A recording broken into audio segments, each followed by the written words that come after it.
Assalamualaikum warahmatullahi wabarakatuh. Nama saya Syakila dari kelas 5A Abu Ubaidah bin Al-Jarrah. Kali ini saya akan menceritakan sebuah kisah pada zaman Rasulullah.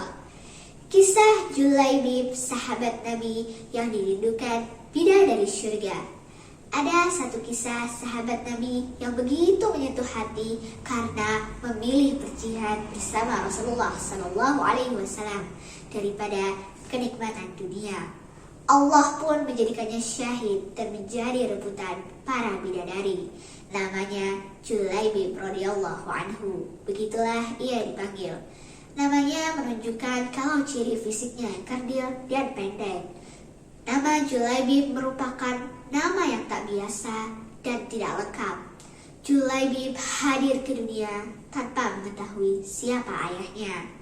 Semua orang tidak tahu dan tidak mau tahu tentang nasab Julaibib. Bagi masyarakat Yastrib atau Madinah, tidak bernasab dan tidak bersuku merupakan aib yang besar. Tampilan fisik dan keseharian Julaibib yang lusuh adalah alasan orang lain tidak mau dekat-dekat dengannya. Wajahnya terkesan sangar, pendek, bungkuk, hitam, dan fakir. Pakaiannya lusuh serta kakinya pecah-pecah tidak beralas. Julaibib tidak memiliki rumah. Tidurnya berbantalkan tangan, berkasurkan pasir dan kerikil. Julaibib minum hanya dari kolam umum yang diambil dengan telapak tangan. Abu Barzah, pemimpin Bani Aslam, sampai-sampai berkata, "Jangan pernah biarkan Julaibib masuk di antara kalian. Demi Allah, jika dia berani begitu, aku akan melakukan hal yang mengerikan padanya." Demikianlah keadaan Julaibib pada masa itu. Namun Allah berkehendak menurunkan rahmatnya. Julaibib menerima hidayah dan dia berada di barisan terdepan dalam salat maupun jihad. Meski hampir semua orang tetap memperlakukannya seolah ia tiada. Namun tidak demikian dengan Rasulullah SAW, sang rahmat bagi semesta alam. Julaibib yang tinggal di Sufah Masjid Nabawi suatu hari ditegur oleh Rasulullah. "Julaibib," begitu lembut Rasul memanggil, "tidakkah engkau menikah?" "Siapakah orang yang mau menikahkan putrinya dengan diriku ini ya Rasulullah?" kata Julaibib tersenyum. Hari berikutnya ketika bertemu dengan Julaibib, Rasulullah kembali menanyakan hal yang sama. "Julaibib, tidakkah engkau menikah?" Dan Julaibib menjawab dengan jawaban yang sama. Begitu seterusnya hingga 3 hari berturut-turut. Dan pada hari ketiga itulah Rasulullah memegang lengan Julaibib dan bawanya ke salah satu rumah pemimpin Ansar. "Aku ingin menikahkan putri kalian," kata Rasulullah pada si pemilik rumah. "Sungguh indah dan berkah," demikian kata pemilik rumah dengan wajah berseri-seri, mengira bahwa sang nabilah calon menantunya. "Oh ya Rasulullah, ini sungguh akan menjadi cahaya yang menyingkirkan temaram di rumah kami."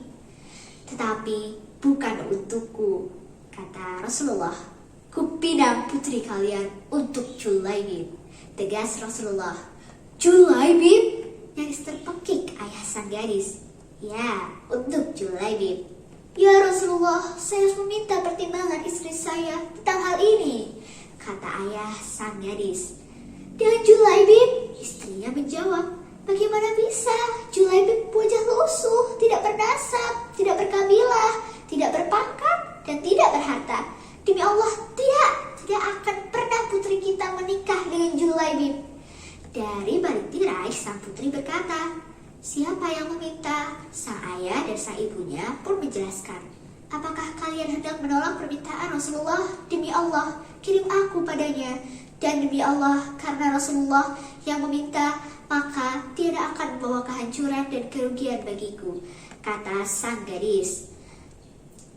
Rasul kemudian berdoa untuk sang gadis solihah itu. "Ya Allah, limpahkanlah kebaikan atasnya dalam kelimpahan yang penuh berkah. Jangan kau jadikan hidupnya payah dan bermasalah." Maka benarlah doa Nabi SAW. Kebersamaan di dunia ternyata tidak ditakdirkan terlalu lama. Meski di dunia sang istri solehah, tetapi bidadari telah merindukan Julaibib di surga. Pada suatu ketika di akhir pertempuran, Nabi Shallallahu Alaihi Wasallam bertanya, "Apakah kalian kehilangan seseorang?" "Tidak ya Rasulullah," serempak sahabat menjawab. Sepertinya Julaibib memang tidak berarti di kalangan mereka. "Apakah kalian kehilangan seseorang?" tanya Rasulullah kembali dengan wajahnya merah bersemu. "Tidak ya Rasulullah, tetapi aku kehilangan Julaibib. Carilah Julaibib." Maka Julaibib pun ditemukan. Ia terbunuh dengan luka-luka di sekujur tubuh dan wajahnya. Di sekitar jasadnya ada 7 jasad musuh yang telah ia bunuh. Rasulullah dengan tangannya sendiri mengkafani Julaibib. Beliau mensalatkannya dan berdoa, "Ya Allah, dia adalah bagian dari diriku dan aku adalah bagian dari dirinya," kata Rasulullah. Demikian kisah Julaibib yang akhir hayatnya berakhir syahid ketika membantu Rasulullah Shallallahu Alaihi Wasallam. Wajahnya memang tidak tampan dan tidak memiliki banyak harta. Namun bidadari syurga berebut menginginkan sosok Julaibib. Dari kisah Julaibib ada hikmah yang dapat kita ambil bahwa ketakwaan merupakan harta yang paling berharga di sisi Allah. Sebab kekayaan, rupa dan kedudukan di dunia tidak akan berarti lagi ketika kematian itu datang. Seperti diriwayatkan oleh Abu Hurairah radhiyallahu anhu, Rasulullah Shallallahu Alaihi Wasallam bersabda, "Sesungguhnya Allah tidak melihat pada bentuk rupa dan harta kalian, akan tetapi Allah hanyalah melihat pada hati dan amalan kalian." Hadis riwayat Muslim. Wassalamualaikum warahmatullahi wabarakatuh.